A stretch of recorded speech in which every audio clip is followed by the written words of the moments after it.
Hello, hello! Köszöntök mindenkit! Mai recept tészta lesz, spenótos tészta, olasz makaroni féleség paprika, California paprika egy kicsi a színek miatt, lesz hozzátéve spenót, sós joghurt, a sajtok közül lesz lágysajt, vajjal fogom készíteni, és parmezán, megy hozzá majd liszt, természetesen még majd fűszerek, amiket fogok mutatni. Az egyszerűség, illetve a receptnek nem szeretném nagyon húzni ezt a receptet, már feltettem a vizet, a tésztavizet, és fogom mutatni majd a következőkben.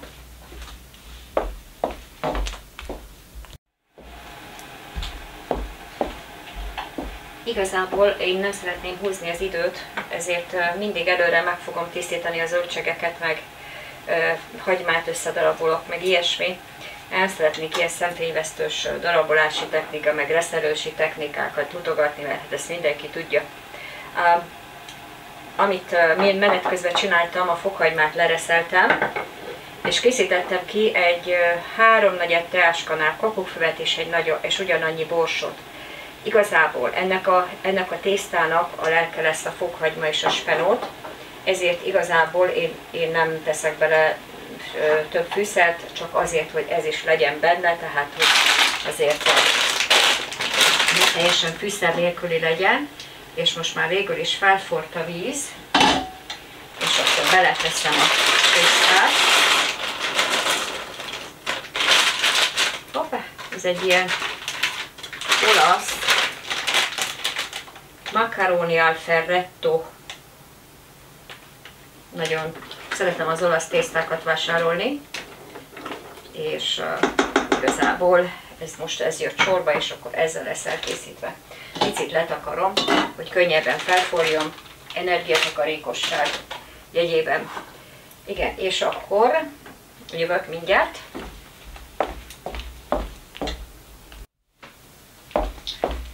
Igen, és akkor most nem beszélek a technikai malőrökről, mert azért ilyenek mindig vannak. Például, most az elemmel killódtam egy picit, és ilyenkor hiba csúszik a gépezetbe. És mivel hogy nem művi fotó vagy videókat készítek, tehát itt azért mutatom nektek, hogy milyen dolgok tudnak közbejönni.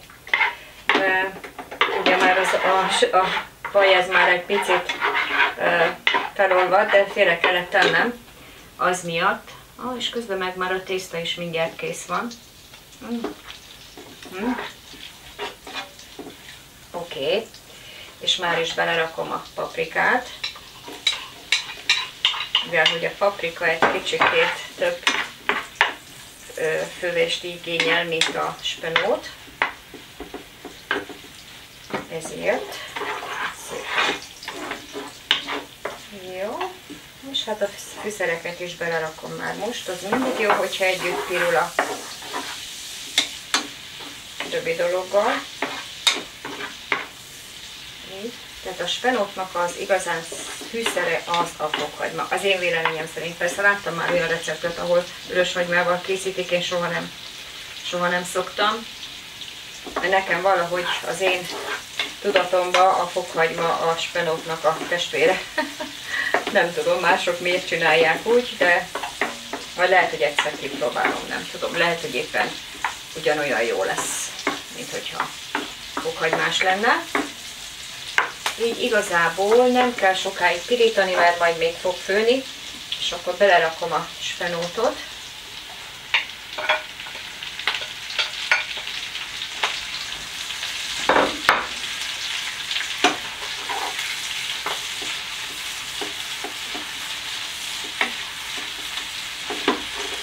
Látszik valami?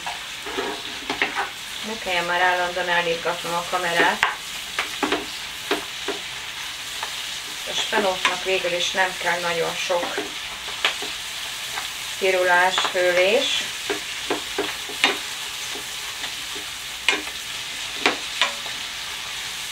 Mindjárt mutatom azért közelről. Szóval így képzeltem.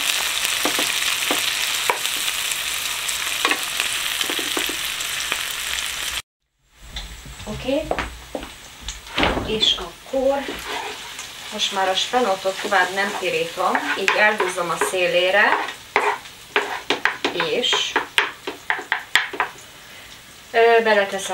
beleteszek lisztet. Hoppá. Mondjuk egy 2 teáskanál lisztet, és azt így megpirítom itt a közepén, hogy ne kelljen már megint egy edénybe koszolnom. Egy picit megpirítom.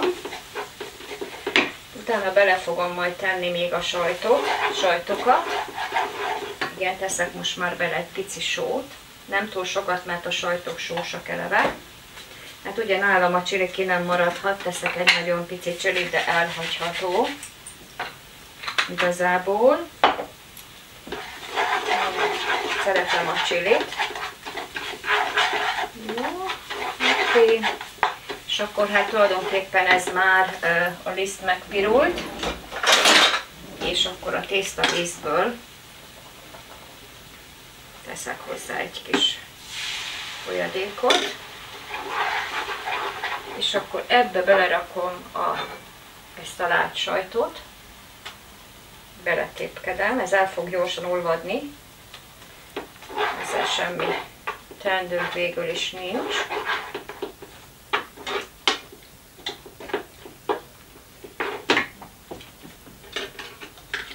Elég jó fő a tészta, mindjárt kész van, szerintem, sőt el is zárom alatta, mert most már le kell gyorsan szűrjem.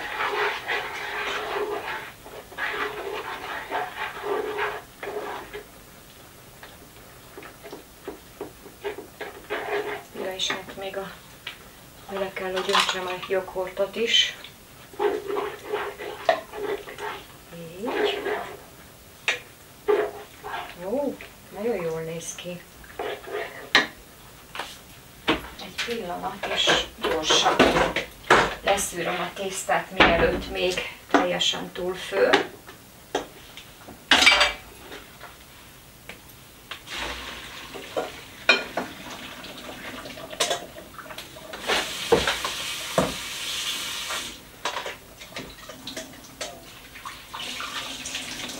Oké, de teszem a szélére, hogy rendben van, és akkor hát szóval így néz ki az, amikor valami mallőr, technikai mallőr van, és az ember pedig filmet készít. Úgyhogy mindjárt meg is kóstolom, hogy milyen.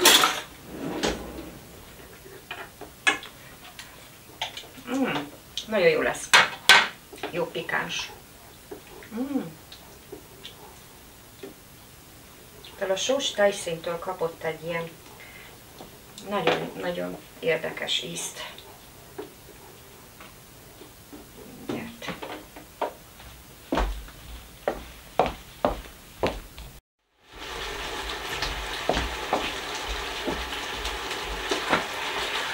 Tulajdonképpen készen is van a szószunk. Mindent beleraktam, amit gondoltam. És akkor jön hozzá a tészta.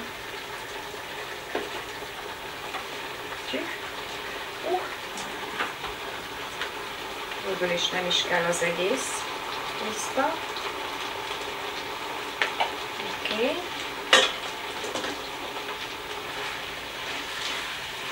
És akkor a tésztával is egy picit így átforgatom. Jöhet, és még beleteszem akkor a parmezánt.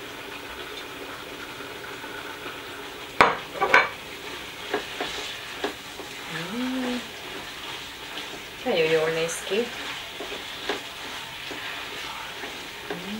És tulajdonképpen készen is van, jöhet a tárolás.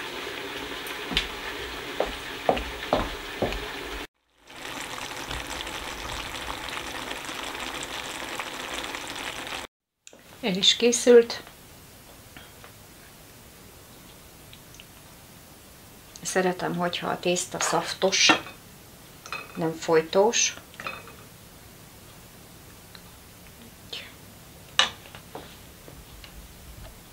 A színek kedvéért tettem rá egy kis maradék spenótot, és akkor rászorom még ezt a parmezánt, és akkor fotózunk.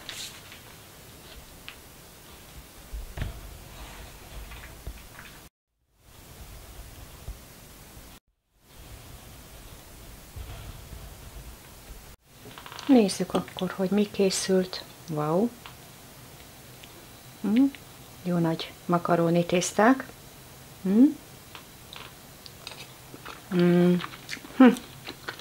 Fenséges.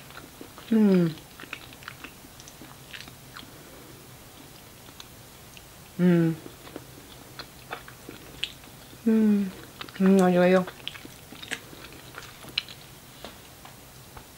Javaslom a receptet, hogy próbáld ki. Nagyon finom. Perfekt. És így, ahogy elkezdtem enni a zöld spenótot, amit nem főztem meg, azt mint egy salátaként fogom hozzá enni, és perfetto. Próbáljátok ki!